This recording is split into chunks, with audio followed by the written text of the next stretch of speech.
అప్పుడైనా ఒప్పుకున్నాడా? ఈనాడు ఒప్పుకునేవాళ్ళు లేరండి, కప్పుకునేవాళ్ళు ఎక్కువైపోయారు. అప్పుడైనా ఒప్పుకున్నాడా? దైవ సేవకుడా, పొలం అమ్మమ్మయ్యా, 10 లక్షలు వచ్చినాయి అయ్యా, ఒక 5 లక్షలు మేము తింటాకు దాచుకున్నామని చెబితే తప్పు క్షమించేవాడేమో. ఇందుకే అమ్మామని అబద్ధం ఆడారు, ఇందుకే అమ్మామని బొక్కారు. అందువలన ఏమైపోయారండి? వారి పాపం వారిని పట్టుకోక హఠాత్తుగా మరణించారు. జాగ్రత్త, నీ పాపం నిన్ను పట్టుకుంటుంది. ఎక్కడ దాక్కుంటావు? దావీదు రెక్కలు కట్టుకొని ఆకాశంలో దాక్కుందినా, నీవు అక్కడ ఉన్నావు. సముద్ర అగాధంలో దాక్కుందినా, నీవు అక్కడ కూడా ఉన్నావు. ఇంట్లో దాక్కుందినా, నువ్వు అక్కడ కూడా ఉన్నావు. ఎవరిని? నీ పాపం నిన్ను పట్టుకుంటుంది, నీ పాపం నిన్ను శిక్షిస్తుంది. అందుకే దేవుని దగ్గర ఏం జరుగుతుంది? క్షమాపణ, క్షమాపణ. ఈ కీర్తన గ్రంథంలో చదువుకుంటున్నాం, 130లో చూస్తే యెహోవా యొద్ద క్షమాపణ దొరుకును. ఎక్కడ దొరుకుతుంది క్షమాపణ? కొట్టులో దొరికిద్దా? ఫ్యాషన్ షోలో దొరికిద్దా? ఎవరినే ఈ క్షమాపణ ఎక్కడ దొరుకుతుంది? కోర్టులో దొరికిద్దా? తప్పుడు లాయర్లు బయలుదేరి తప్పుడు శాసనాలను సృష్టించి డబ్బు కోసం లంచం తీసుకుని ఎవరిని మాయ మాటలు చెప్పి, కల్పన కథలు చెప్పి వాళ్ళని జీవిస్తున్నారు. కానీ క్షమాపణ యేసు దగ్గరే దొరికింది, క్షమాపణ యేసు దగ్గర దొరికింది. అందుకంటున్నాడు కీర్తన గ్రంథం చూడ మాట చదువుకున్నాం, యెహోవా యొద్ద క్షమాపణ. 4వ వచనం, అయినను జనులు నీ యందు భయభక్తులు నిలుపునట్లు నీ యొద్ద క్షమాపణ దొరుకును. చూశారు? ఎందుకు ఈ క్షమాపణ? దేవుని యందు భయభక్తులు నిలుపునట్లు. అది దేవుని యందు భయభక్తి నువ్వు కలిగి ఉండటానికి దేవుని దగ్గర క్షమాపణ దొరికింది. మరి దేవుని దగ్గరికి రాకపోతే నీకు క్షమాపణ ఎలా దొరికింది? దేవుని దగ్గరకు వచ్చి కూడా అబద్ధమాడారు, దేవుని దగ్గరకు వచ్చి కూడా సేవకుడిని మోసం చేశారు, దేవుని దగ్గరకు వచ్చి కూడా పరిశుద్ధాత్మను అవమానపరిచారు. పరిశుద్ధాత్ముడు పేతురు భక్తుల్లో వచ్చి మాట్లాడాడు. పేతురు అంటున్నాడు, అన్నయ్య ఇంతగా బాబా, ఇంతకేనయ్యా, ఎందుకయ్యా నీ డబ్బు నీ దగ్గరే ఉంది కదా, నీ డబ్బు నీ దగ్గర ఉన్నప్పుడు పరిశుద్ధాత్మ ఎందుకు మోసం చేశావు?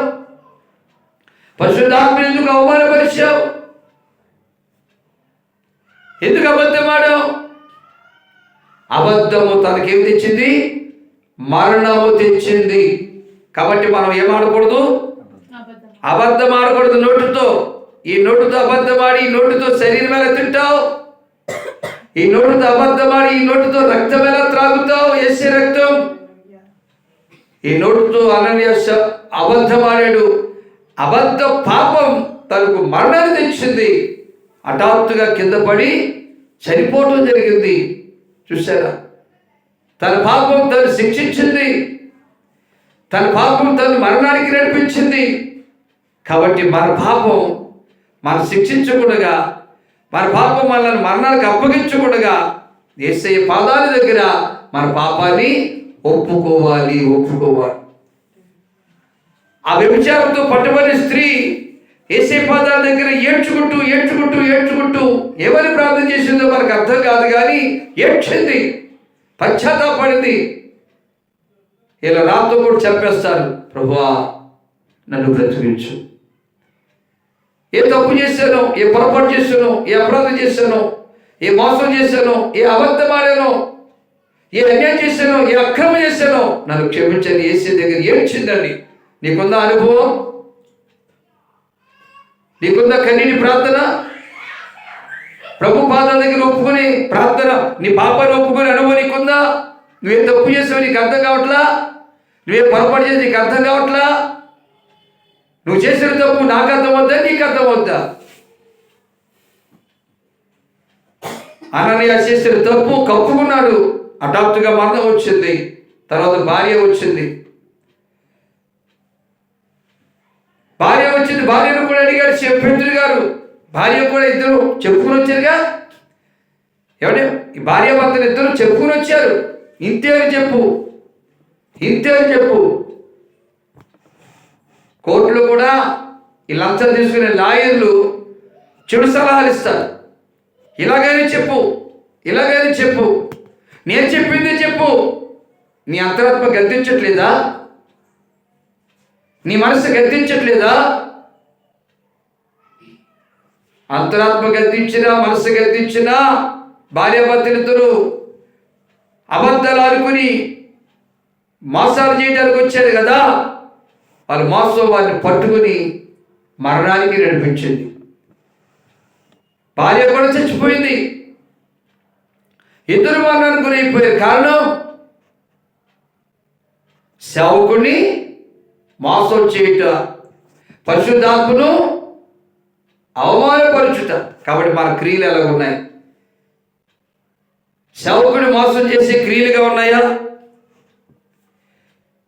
పరిశుద్ధాత్మను అవమానపరిచే క్రియలుగా ఉన్నాయా?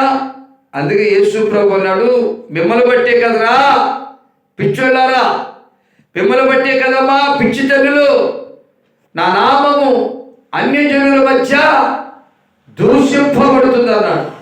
ఎవరు బట్టి? మనల్ని బట్టే.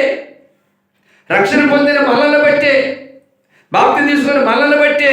మన నోరు సరిగా లేక, మన క్రియలు సరిగా లేక, మన ఆలోచనలు సరిగా లేక, మన తలపులు సరిగా లేక అన్యజనుల మధ్య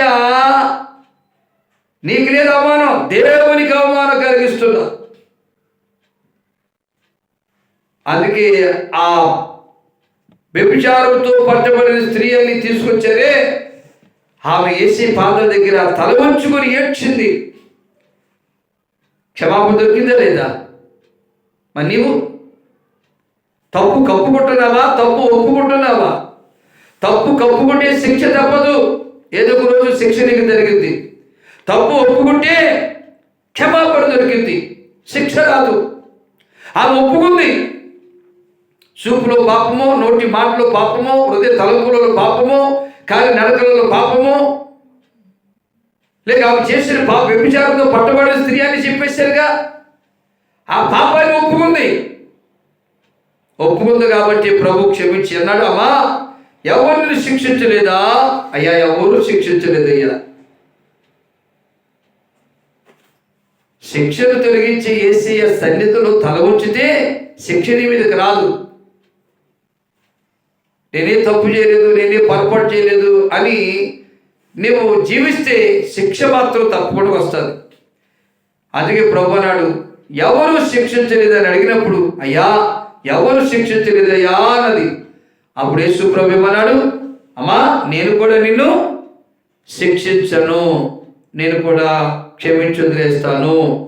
అయితే ఇక పాపము చెయ్యొద్దు. ఎందుకో తెలుసా? నీ పాపం నిన్ను పట్టుకుంటుంది, నీ పాపం నిన్ను శిక్షిస్తుంది, నీ పాపం నిన్ను మరణమని మంచం మీద పడేస్తుంది, నీ పాపం నిన్ను హాస్పిటల్కి తరిమిద్ది. జాగ్రత్త.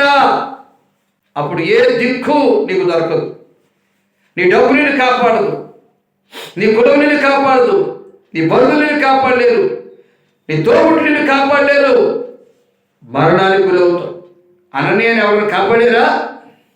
సపోరాన్ని ఎవరిని కాపాడారా? వారి పాపం వారికి మరణం తెచ్చింది. ఈ రాత్రి దేవుడు అవకాశం ఇస్తున్నాడు, నీ పాపాన్ని ఒప్పుకుంటావా? కప్పుకున్నావా? శిక్ష తప్పదు. ఎక్కడ తప్పకుండా పోయి మనిషి దగ్గర అబద్ధం ఆడవచ్చు, మనిషి దగ్గర మోసం చేయొచ్చు, మనిషి దగ్గర ఎవరిని రకరకాలుగా నీవు మోసాలు చేయొచ్చు, అబద్ధాలు ఆడొచ్చు, కొండలు చెప్పొచ్చు, సాడీలు చెప్పొచ్చు, నిందలు పంపొచ్చు. మరి దేవుని దగ్గర నువ్వు ఏ జవాబు చెప్తావు?